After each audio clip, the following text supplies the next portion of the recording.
Right, Greg, good afternoon. Welcome to the latest edition of The High Ground, the ASPA podcast.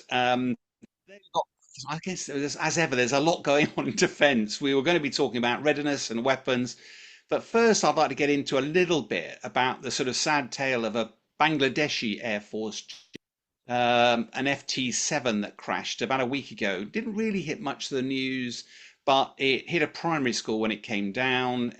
Very, very close. It's been the deadliest air disaster they've had for ages. 31 killed, 69 injured, and many of those were children. The jet apparently just nosedived. This guy was on his first solo. The pilot apparently ejected, but survived, but died later. But actually, you start to look at why is a single engine jet taking off from an international airport? Apparently, the military facility is just on the side of it. And we can get into the type of aircraft, but does it make sense these days to operate single engine fighter jets with training guys who are on their first mission out of international airports surrounded by a city? Yeah, I mean, it's obviously very sad, and condolences to everybody affected by it. But I mean, Bangladesh is a country in its own right with unique geography, and of course, it is a highly populated country, so it's probably quite difficult to not or to stay away from urban environments, but it is a factor. It's something you have to look at. I mean, airplanes today, particularly modern aircraft, are pretty reliable. So even single engine aircraft are far less likely to have a problem. It's okay in theory for the pilot if he has an ejection seat, but that doesn't then say where the aircraft goes. And there were all sorts of rumours about the pilot stayed with it to try and avoid it. I think you and I know the truth in this. It's at the speeds you're flying at, the idea that you're missing, the convent or whatever is a bit fanciful. But yeah, when you're in that type of environment, you kind of need an area to point to. But yeah, you can't really predict where the aircraft's going to land. So yeah, being close to populations is always a hazard. Well, the one thing you picked up on there, which I certainly picked up on, is that the press regularly says the pilot fought valiantly to avoid the convent into a spare area. Both of us have ejected. Both of us will have tales to tell, and we're going to cover that under a different podcast. But undoubtedly, if you have time, clearly, I think one of the nightmares of any aircrew is that your aircraft plummets into a school. But of course, if you have an emergency high enough, you can still have some sort of control about where it's going to go. If you're low just after takeoff, things are happening pretty quickly. And by all accounts, this aircraft stalled before it went in. That's not unusual if you've got a relatively new pilot who's just trying to still fly it, but not actually aware of you need to keep the thing flying. And if it hasn't got any power, then you need to be pointing it in the right place. And it does sound the ejection seats these days should work, but it does sound as if a combination of factors meant that he lost his life as part of that ejection sequence. And I just go back though to philosophically, we used to have a lot of air shows in this country, didn't we? But then gradually we turned around and went, if something goes wrong, with a single engine aircraft, what are the outs? How do you, because these things do happen. Unlike airlines, which are much more reliable, and generally, I think they have a minimum of two engines, and I think every airline is safe to fly away at max or at weight with a single engine. So if it does suffer some sort of catastrophic failure of the engine, but with military aircraft, you generally take off at full power. You don't do it at reduced power. That's the one time that puts the maximum stress on the engine. It could have been on the ground for a while. It could have been nibbled by a bird. It could be anything. And that's the time Yeah. it's going to show up. It just feels really dangerous. That's all. Yeah, it's something I think it's something that people used to think a lot about, which is why two engines became normalized. And yet we have so many airplanes out there, F-16 being an obvious one, that is a single engine aircraft. F-35, of course, single engine. So yeah, it's a massive factor. I was just recalling back to my episode and yours. Of course, we both jumped out of single seat airplanes, single seat and single engine. So yeah, it is something to think about. I was thinking about the F-35 that's been brought back from India to chase the carrier over to Australia. And of course, sitting there as one aircraft on one engine on your own, tanking all that way, there's a risk. And also, I think the other element for me was that why were Bangladesh operating these F-7s? They're a Chinese export version of their old J7, which was sort of MiG-21. It's been in production since 1965, and you go, okay, are they famous for their jet engine reliability technology? Probably not. The one reason that most customers buy that apparently is affordability. In other words, you get a jet relatively cheaply. And I do wonder whether there's lessons there. Sometimes the West, we have eye-watering costs associated with developing fighter jets and the like. But actually, we have some of the best engines in the world. Rolls-Royce are a world global leading manufacturer, and certainly with the Typhoon engines, they have proven to be exceptionally reliable and very powerful. And I'm sure you'll correct me, but I don't think we've lost a Typhoon yet, certainly not to any sort of double engine failure. And I think that built-in safety is fantastic, particularly because somebody has to learn how to fly these things. It does appear as this Bangladesh, there just seems to be a confluence of things here. It was a brand new pilot from an international airport flying over a densely populated urban area, and everybody seems surprised that this accident happened. And you go, okay, tragic as it is, there's a lot of ingredients there that I think we might struggle to come to terms with. Yeah, I mean, it is unusual. I mean, flight safety these days has improved markedly. I remember when I was doing my time in India back in the 90s, I think they lost 21 MiG-21s that year, mostly through bird strikes or engine failures. So, and this is a derivative of that aircraft. So, yeah, to be still flying in the 2025, with that technology, it carries some additional risk and puts a bit of a dent in the belief that China is at the cutting edge of aviation technology, perhaps, although it is an old aircraft. Yeah, it was a sad story, but it's one I thought was worth us reflecting on because it does have implications for today. Yeah. Right, Greg, the next one that I think is really interesting is military readiness. This is what the Prime Minister had to say about our military preparedness for war. We are moving to warfighting readiness as the central purpose of our armed forces. The threat we now face is more serious, more immediate, and more unpredictable than at any time since the Cold War. When I first heard that, Greg, I was a little bit affronted because it sort of felt that for your and my time in the military, we weren't ready. And now all of a sudden we've got to be ready to fight. And I think what he's actually saying is that you and I were at readiness. There were all sorts of states of readiness.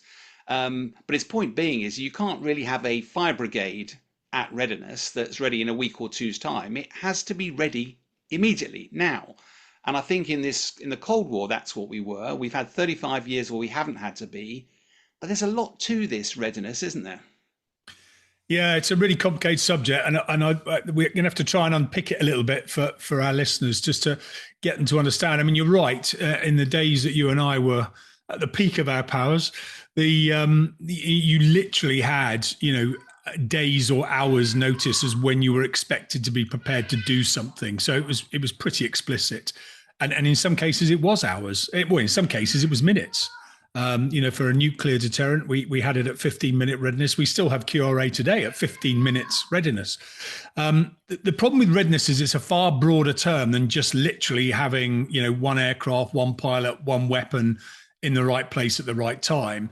It's also about sustaining that readiness over a period of time. And you have to have assumptions. So is a war going to last for 6 months? Is it going to last 12 months? And we try and make guesses at those things. I'll be honest with you, we've probably taken some pretty poor guesses in the past. And if you look at the war in Ukraine, people thought that would be over in weeks. And here we are, 3 years plus. And how you stay ready for that period of time. So that means having enough stockpiles, spares, people, reserves, industrial capacity sitting back at home, able to resustain it. So it's a rather complicated subject, but you then have to start making assumptions about what are you ready for, what type of fight, and how long do you think that fight might go on for? And I'm not sure we've actually defined that. We certainly haven't defined it in the unclassified space. Hopefully it's defined in the classified space. But that's the key here. Yeah, no, I agree. And I sort of sense that you and I lived through TACEVALs and OPIVALs, which were sprung on us at short notice. Certainly we had to have our bags packed within so long and be actually at the unit. We would then disperse away. Certainly we'd go on to roads in the middle of the countryside, operating out of woodlands to try and make sure that we were not so easy to target. But as you say, it's slightly more complex than this because not it's the narrative as well around it. You know, we in the last 35 years, it's been about consolidating, getting all your stuff together. It's about efficiency, because actually having your aircraft based on lots of different bases is really expensive. Putting it together on one, for example, like Bryce Norton, makes it a lot cheaper, just in time logistics. But of course, the language when we were back in the day was it was about survivability, it was about dispersal, it was about having some redundancy. All of that costs a lot of money to do, but it's also culturally a completely different narrative that our military have been involved in today. Yeah, I mean, there's a couple of things in that. There's firstly the idea of survivability. So how do you survive an attack and carry on fighting? The Air Force are looking at what's known as the Agile Combat Employment, or ACE, would be ACE, wouldn't it? Concept, which is the idea of deploying to numerous different bases or operating from relatively sort of austere locations.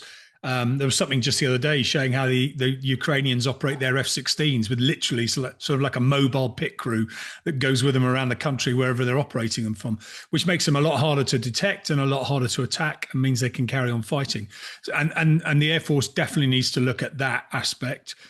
It was thick through the defence review, so and we know that they're doing it, so they need to get better and better at that. But that costs time and money, and you've got to practice it. So and that's the next part that you bring up is you can't stay at 15 minutes or even 24-hour readiness in perpetuity. You wear yourself out, and you need to train in order to keep your skill sets up to a certain level. So how do you rotate people through this high readiness?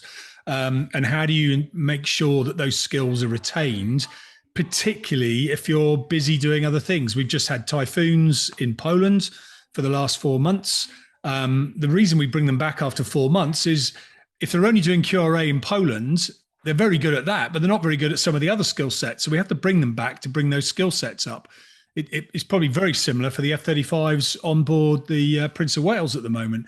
You know, they've been away for 4 months now. That's a long period of time. Now, if you're doing high-end training and you're keeping your skills sharp, then that's great. But if you're not, then you're beginning to sort of lose your fighting edge. Yeah, and I think it's particularly pertinent to bring it to life. The guys in Ukraine, there's been a lot of articles recently about, you know, how do Ukraine rotate their forces through the front line? The harsh reality is they just don't have the reserves to do that. And therefore, I mean, taking it to its limit, what's happening is if you survive, you stay there. If you don't, that's it. And just imagine, I mean, even in the Second World War, we were rotating people through because we recognized just how difficult it was, draining it was psychologically to be involved for that period of time. So I just think culturally, and the point you make about it's not just about equipment, we tend to focus on that. We have this horrible term, didn't we, DLOD, defense lines of development. And what it meant was if you wanted a capability, it wasn't just about the equipment. I've got them written down here, but it was about training, people, infrastructure, doctrine, organization, information, and logistics. Now, all of that might sound a bit academic, but actually, unless all of those elements are in place, you don't have a credible capability. And culturally, that's a major change from our service today. At the moment, we're generally 9 to 5. We're generally at readiness. Even the very high readiness forces are a matter of days. I think NATO spun up its own particular high readiness forces, which were actually spun up once Russia invaded Crimea in 2014. And when they invaded Ukraine, we did our first actual deployment. But there's still culturally, we are not established in this country to do that. And I don't know, it's such a massive challenge. Where would you start? Yeah, we have lost focus on it because what we were doing is we were effectively fighting operations in being, and we were just feeding the fight. Now, in an operation like Afghanistan or Iraq, sort of in the late 90s, 2000s, we knew if we had 8 aircraft out there, we had 4 or 5 cycles. Therefore, we needed, 5 times the number that you had out there. So you just multiplied everything by 5. And the army did exactly the same. So that becomes an easy calculation. And then you just get into a cycle. The problem is we're talking about potentially here a war of survival or a war against a peer threat, which is you're not going to have the luxury of just deploying 20% in order to let the other 80% cycle through. You're going to be throwing the kitchen sink at it potentially, and that is the problem. And how long might you be able to sustain that for? I think as well. I think the D-Lods were tepid oil, wasn't it? That was the mnemonic. And then they realised that they hadn't counted money. They couldn't get money in, so they made it F for finance. So it became tepid foil.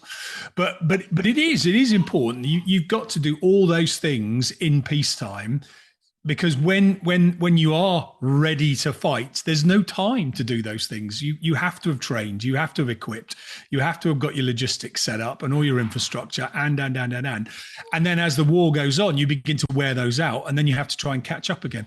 But you have to start with some assumptions. Now, what I think is missing right now in defence is, well, what is that fight going to look like? Because we keep saying it's NATO first. Okay, so let's war game that fight that NATO might have with Russia, because you need to do that in order to deter them from doing it in the first place. And I think once you do that, you then start to prioritize and focus. At the moment, we're drifting. We don't seem to be focusing on that thing, and we're trying to be all things to all people, which is a cop out, if I'm honest. You need to get good at that, at predicting what that fight's going to look like, and then prepare for it. No, I agree entirely. And I think one of the things, there's lots of examples as well that you look back to the Cold War and go, we were facing a potential war of national survival, so we configured our forces accordingly. We were bristling at the front line, but even to the point where we had, air defense, so had Bloodhound missiles and stuff like that. And you look at, okay, in the last 35 years, perhaps understandably, we haven't focused on air defense of the homeland. We've got Fylingdales. It's very, very good at watching the skies and the space and seeing if something's coming.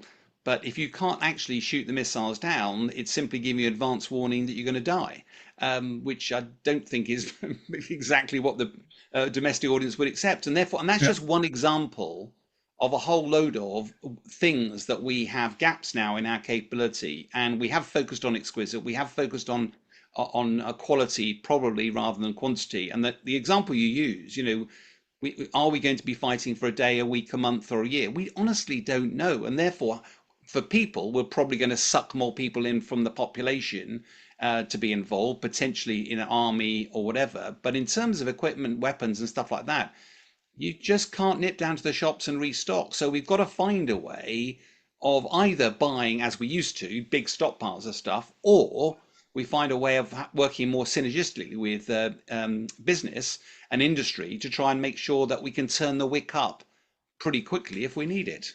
Yeah, a lot of people use this, oh, we're at 1937 or 1938. You're trying to sort of make it sound like we've got a year's preparation time. I think you drawing any comparison with that period of time isn't really very helpful. We were making mosquitoes in piano factories in those days, and we just recategorized people in industry to shift them into that thing. We don't have that industry capacity anymore. It doesn't exist in the UK. I saw today we're almost all service based. The amount of goods we produce is rather limited. So the idea that we have an industrial base that we can flip and turn into production just isn't the case, which is why we need to think very carefully now about what that industrial base should look like now, not when we think we need it. You can't just hit the emergency button and generate it. And it's the same with people. I mean, the skill sets you need now to fly a modern aircraft or operate a modern system are such that you're not going to generate that quickly. You and I know this. When we were in staff appointments, not in the cockpit, we had war appointments. And if the war started, you went to your war appointment. I don't think we still have that anymore. So that there are things here that we could do to be more ready than we currently are. I don't want to. I have no idea what Keir Starmer's context is and how he's come to the conclusion. You kind of have to say it because of the threats that we face. We are far less ready today than you and I were for that one particular threat. There is no doubt in my mind that we were zero focused, absolutely laser-like focused on that threat, it being imminently, likely to start a fight. And we were ready for that. That is not where we are today. No, but I think it is worth exploring that. What you hint is that we have experienced the Second World War where we relied on our national defence with Nazi Germany getting to the shores of the continent, and we were the last line of defence. I suspect that there are very few nations in the world that could ever resist a major onslaught like Russia is, unless you do it as part of a team. And therefore, I guess that's why NATO first has become the mantra. The problem is that sounds good as a soundbite, But what do each of the elements do? Because most of us want to have our own national capability. Are we prepared just to focus on one pillar and everybody focuses on one pillar? So collectively, you've got a great team, but individually, you actually don't have a comprehensive capability. And I'm not entirely sure that I've seen the richness of the conversation, and also where defence industry, you and I both know that national industries are determined to persuade governments to buy national capability, which is all very well, but actually, how does that work collectively? If we're all buying our own fighter jets, do they work collectively? If we all buy our own radars, but where are the gaps? How do we work as a team better? Yesterday I was watching the Lionesses win the Euro, and you sort of go individually, some talented individuals, but muddy, they worked really effectively as a team, and that was the reason they won. And I think that's going to be our USP in the future. It won't be national capability; it'll be team capability. But how on earth the politicians knit that together? I don't see any clear way they're going to do that just yet. Yeah, I too watch the football. I'm not sure we need to be in a penalty shootout with Russia, relying on a couple of last-minute saves. In order to deter these types of conflicts, you need to be so strong and so prepared and so ready that it never starts in the first place. So actually, the analogy is rather poor. The Lionesses should have scared every team so much that none of them turned up and they just gave them the trophy. That's how deterrence works. So and you're right about the industry thing. If we're all buying from a similar supplier, and we are, let's say F-35 or paveway bombs or whatever it might be, we're all queuing up to the same factory for our spares and supplies. Yes, there's a global supply chain. But if we're all suddenly upping our demand because we saved a bit of money in peacetime on our stocks and our spares, we might find that queue getting rather long and the waiting time too long. So you need to have that stockpile and that reserve ready now. Now, that costs money. And the problem is, to the public, it's invisible money because it's not more airplanes, it's not more people, it's not more combat capability right now, here and now. But it is sustainment and readiness for the longer term. So it's and a lot of people have talked about it. It's that hollow defence that we've ended up with that we now need to restock back up to fill it up. No, but the one thing I do like about the analogy with the Lionesses is that Spain, world champions, I don't think they lost a match. I think they scored a whole load of goals, and they were growing in confidence every step of the way. The Lionesses lost their first match and everybody sort of wrote them off, and it was a bit of a tense journey, wasn't it? I think we only led in one for 15 minutes of matches for the whole tournament. I think it was less. I think it was 4 minutes and something. Yeah, and every game was extra time. So yeah. Talk about relying on your reserve, but by God, and that's the bit. That's the analogy. It felt like, but eventually they came good, and even in the final, it's not about being the best team on the field. It's about the one that scores the most goals, and bless them, they did a fantastic job. I just feel that we are that. We have a lot of latent capability, but it's not been drawn together properly. And picking up so let's transition onto that sort of bit about weapons, because you mentioned stockpiles. We have given away a lot of weapons to Ukraine, and that's left us very limited. We're trying to get the factory spun up, but largely to supply Ukraine. If we were looking at this brave new world, what weapons do we buy? Do we buy them from whoever's available, so probably America, or do we develop our own? Because if we do our own, it's not as simple as just developing our own. The F-35 weapons, I was part of that program, and it's one thing saying we've got this weapon, it's quite another getting it integrated onto that platform, because there's a long waiting list and it costs a hell of a lot of money. So either you develop your own weapon and you integrate it, or the Americans turn around and say, here's a weapon that's already integrated and it's going to be cheaper. So economically, makes a lot of sense. From a capability perspective and from a national capability, very different story. Yeah, I think you've got to sort of break this down into its constituent part. I mean, the first thing you've got to do is come up with a concept, design the weapon that you need. And the UK probably hasn't been as good at that as it should have been. And I would argue quite a lot of nations like that. We tend to focus on the platforms in all three services. And then we have fitted for, not with. I mean, that famously used, particularly in the Navy, because we can afford to do the sort of basic fit, but we then can't afford the weapons to go inside it. So we've ended up with very few numbers of relatively high-end weapons. there's only so many places you can go to buy those or develop them. So in the UK, it's pretty much MBDA, and that is a consortium both with France and Germany. In the US, there are few and far between the companies. Raytheon's one of the biggest. And so yeah, it is quite limited. And then you've got to either build your stockpile and rely on that weapon being valid for 20, 30 years. And that's not as simple as people think it is, because weapons have a shelf life, and we need to look very carefully about how we manage that. And then does the weapon stay relevant, for 20, 30 years? Do the ranges, do the EW capabilities, do they stay relevant? Then you've got to stay practicing using it, which means dropping some to ensure they work and you're trained in using them. And then you've got to keep stockpiles up. And then in a war where you start using up the stockpile, you then need someone to resupply it. So it's a complex piece of sort of accounting and management that we haven't really had to do at the rates that we need to think about in wartime. We were using a few hundred a year. You use a few hundred a day in Ukraine. Don't you think, though, that this is a really good example, though? If the government wants to make defence a foundation of growth for our country, and we have one of the better air forces, it's not big, but one of the better air forces in the world, and we tend to use it. So things like the complex weapons, which MBDA, provide, that is meant to be, rather than a parasitic relationship with the military where we give them the money, they give us the weapons. Actually, it's a very different relationship where they are looking to export those weapons overseas.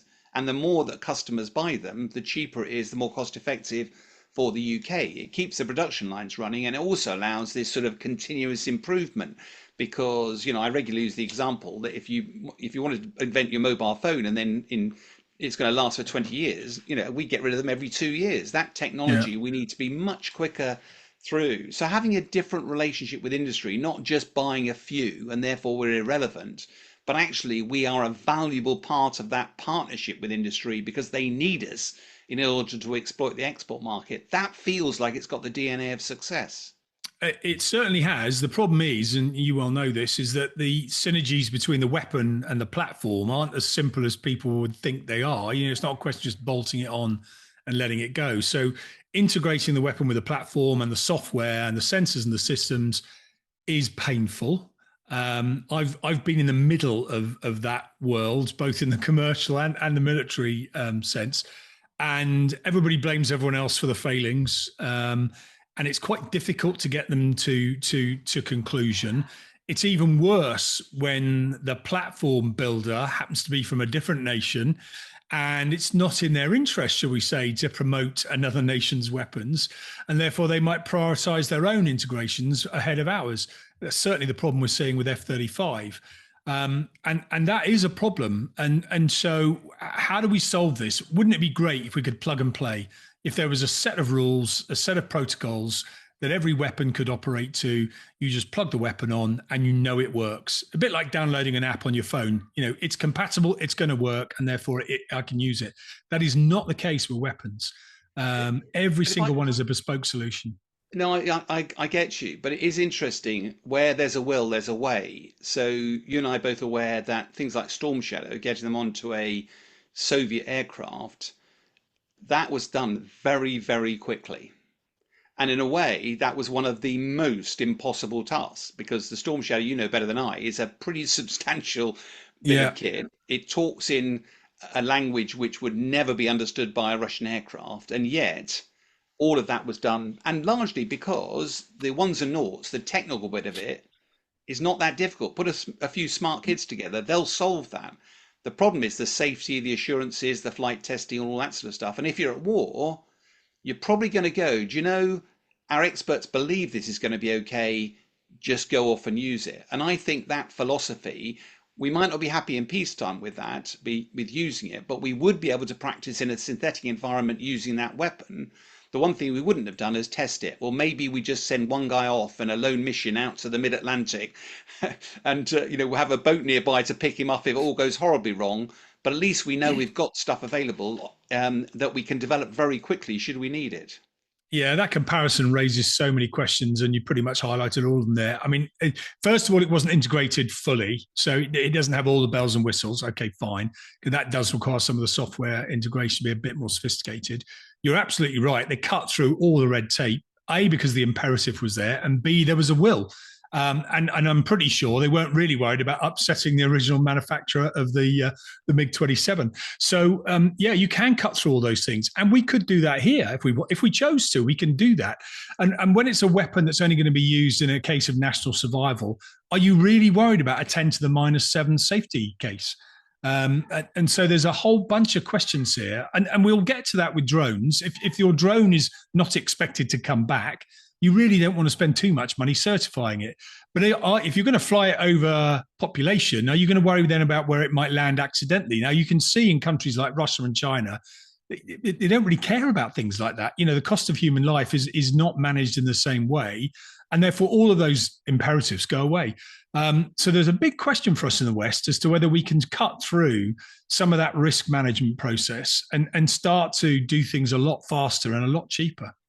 But it's also, I think, I've always been fascinated by the American Skunk Works, and the principle. Forget about the actual place, but the principle that you don't want to showcase everything you can do. Now, there is a balance here because you want to be shown to be credible and dangerous, but you also don't want to. You want to have a curtain somewhere where your enemy doesn't know what's behind that curtain, but you say, there's evil that lurks in here. You know, the Skunk Works in America, the great example was the Nighthawk.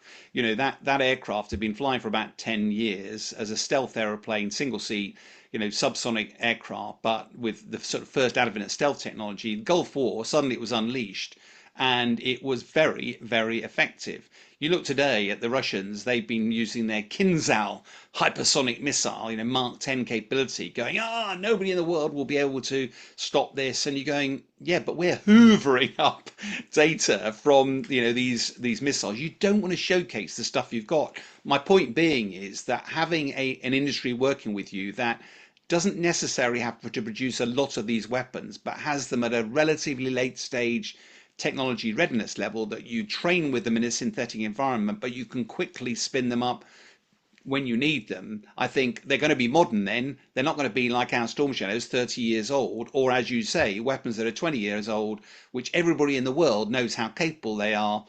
Therefore, that undermines their effectiveness. I just wonder whether there's a different model. Well, yeah, I mean the UK has got some similar capabilities. They're not on the same scale. I mean they're not cheap, and who's going to pay for it? I mean, one of the unsung heroes of the Royal Air Force is the Air Warfare Centre that you and I know well. There's a lot of hard work goes on behind the scenes, not necessarily with hardware. Sometimes it's with hardware, but very often with the electromagnetic spectrum, with software, things that we can do, that we can flick the switch on day one, and we're not operating as the enemy expected us to, and you catch them off guard. And I think that's been seen in Ukraine. The pace at which countermeasure and countermeasure is brought into service is such a critical part. Now, you can do some of that ahead of time. A lot of it you have to do once you're engaged, because you learn literally on the job as things change in the fight itself. And presumably some enemies will also try and do something similar, and they'll flick a switch. You know, a lot of our systems operate in peacetime on a single frequency, and in wartime they'll go and operate across the broad band of frequencies. So you suddenly have to adapt. So it's happening. Whether it's happening at the scale and the numbers that we like is perhaps the bigger question. But yeah, all of that, getting back to that world is important.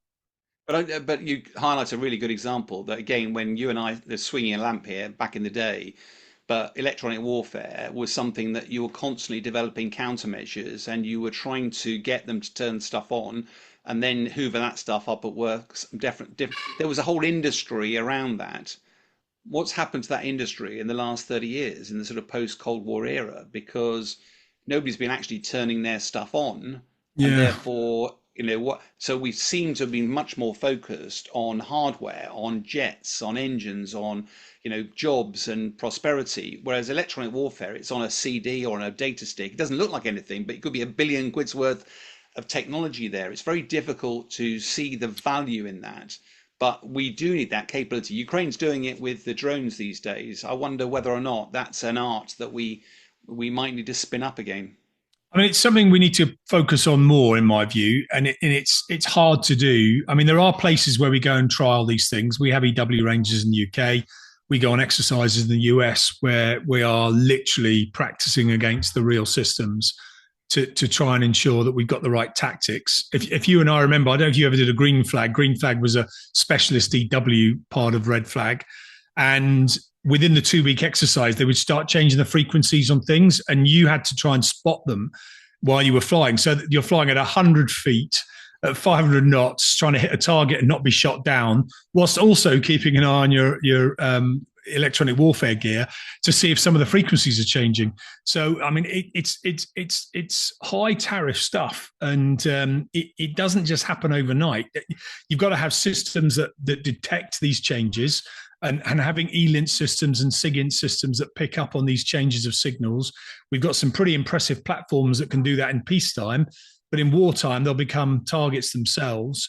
So how do we collect some of this data? So one of the things that drones, for example, are going to become extremely useful at doing is, if you've got a relatively cheap drone, send it ahead of the package, get it to hoover up this data, send that data back home, and use that to build an ELINT picture or an EW picture of what the enemy's up to. So yeah, there's all sorts of techniques that we're going to start using with some of these platforms that will absolutely operate. Everyone thinks they're going to be killer drones firing missiles and doing that stuff. I mean, that might happen. Actually, the bit where they're going to be really useful is acting as sensors that effectively are expendable, but will have enough time to pick up some of this sensitive data. No, I think you're right. One of the things we want to explore in the future is get down into specific weapons. You know, what do we need to do with air-to-air weapons, for example? You know, how much that could we buy off America? How much long range, short range, infrared, radar, whatever? And what are our requirements, particularly with this stealth era? We're operating two different aircraft now. F-35 got stealth; it wants to get close in before it fires. You've got Typhoon; it's operating long way away. Then you're into guided weapons, non-guided weapons. Do you want to have standoff, in which case you need to have them powered in some way, or do you have free fall or deliver them? I'd really love to get into that, but in the time available, I guess the question I'd have for you is more, you know, we've given away a lot of dumb weapons to Ukraine. You know, there's a search for artillery shells, different, you know, 155, 152, and bullets. The trouble is, all of that drags them into a war of attrition, whereas one of the reasons we use high-tech weapons is to stop getting involved in that. Given that we've given up so much weapons, in the near term, in the next 1, 2, 3 years, where do you think the priority lies in terms of stockpiles? Yeah, well, there's no doubt that range and reach is going to be critical, as is the speed of the weapon and its ability to survive all the way to the target. That can make them rather sophisticated and rather expensive. You know, Storm Shadow is the best part of £1 million, and we bought those a long time ago. So but that said, we've seen relatively unsophisticated drones penetrating in areas that we just wouldn't expect. You know, inside Moscow, for example, or penetrating on air bases.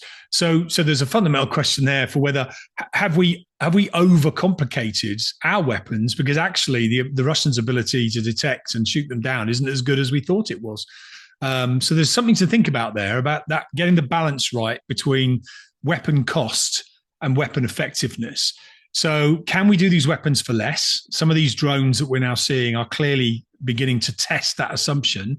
And I think there's going to be a battle now, an industrial battle between the drone manufacturer and the smart weapon manufacturer, as to who can get that cost benefit balance right. And the further you can reach out, the more destructive that weapon is, clearly, the more effective they are. I think that's one of the challenges for the drone operators, that yes, they've been able to effectively produce these weapons that are highly impressive, but their explosive power is very small, and therefore they're not. So they're hitting a drone factory, but they're not destroying the drone factory. So we need to get the balance of lethality right as well. And a drone carrying 20 kilos of explosives isn't enough. No, it's interesting that particular one, because I do agree with you, except for the fact that a really good example was, I know they're illegal now, but cluster bombs was something that the Harrier Force we used to use regularly, and why you used them was because it was really difficult to hit a tank when you're whistling on at 500 miles now with a dumb weapon. But if you dropped, I think it was 147 bomblets out of a Was. single CBU, covered Yeah. about the area of a football pitch, if I remember. Yep. So if the tank was on that football pitch, you would hit it. And if you carried seven, you've got seven football pitches. So you're very likely to hit that tank. The downside was you left these, unexploded ordnance all over the place, and there were hundreds of these things going off. One of the things the drones has been very effective doing is carrying one of those, little ordnances, taking them up to a tank and literally penetrating the tank, because you only need one to get through. It's relatively small, and that's why some of these drones have been very effective at taking out tanks. So it is a good example that breaks the rule that yes, it is only a small explosive device, but those cluster bombs carried a specific charge that put a slug of molten metal through a tank and destroyed it. And that has been a very effective way of delivering 20 kilograms Yeah, of explosive. you are right. By the way, your football pitch in 147 was smack on. That was my Wow. QY specialist briefing. That was, so I happen to know what I'm talking about. But the bomblets went in every badminton court within that football pitch. So unless your tank was in the badminton court and you hit the right bit of it, you weren't guaranteed to necessarily take the tank out. That's why we developed the brimstone, where one missile, one tank, one hit. The problem is with brimstone is it's not cheap. And you're right, a very simple drone that drops an RPG through an open hatch does that for a fraction of the cost. So somewhere in all this, there is the right answer, and we've got to get to that answer and start procuring and buying exactly that weapon, whatever that weapon might be. But recognizing, of course, we don't really want to be hitting the tank when it's just coming over the hill. We want to be hitting it in the logistics yard 400 miles away before it gets on the train to get to the front line. And it's an impossible question, really, but in the limited time available, as a nation, we can't do everything. Where do you think our specialist expertise is in the air and space weapons market? Yeah, so blimey, that's a really good question. I think the challenge for us in the UK is we're actually pretty good at doing this. I mean, Meteor and Storm Shadow are still, and Brimstone, are at the cutting edge of weapons. The Americans look at these weapons and go, shit, they're quite good. No wonder they're slowing down the integration on F-35.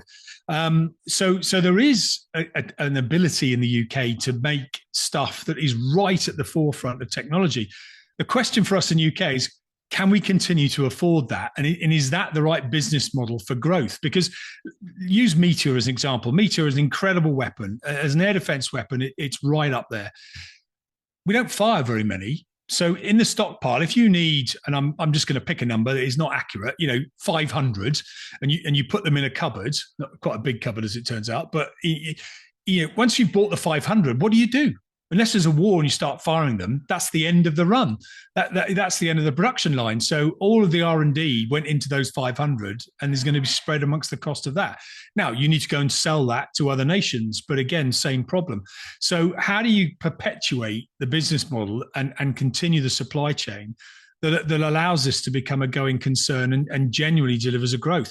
Or do you become really specialized and just accept the fact you're going to have a really expensive weapon on your hands, which is kind of where we are now. And I think we need to be thinking about what we can do to get into that middle space of an exportable but a cheaper version of something similar. Now, things like air-to-air combat, you probably don't want to be taking. You don't want the middle capability. You want the high end. But in some of the things like anti-tank, some certain target sets, maybe there is a solution that comes up with a cheaper version. Yeah, and I think that'll be something we need to explore because there'll be a lot of our industry colleagues who have some really interesting ideas here, but also how do you make it a pan society enterprise? There's lots of very smart people, universities, science, academia, and everything, all of which, if you could just harness some of this stuff rather than simply going to the shop and seeing what industry has to offer, I think that's where we need to get to if we're going to truly have a sort of Team UK approach to this one. But a fascinating discussion. So thanks for your time. Yeah, really good. Thanks, Sean.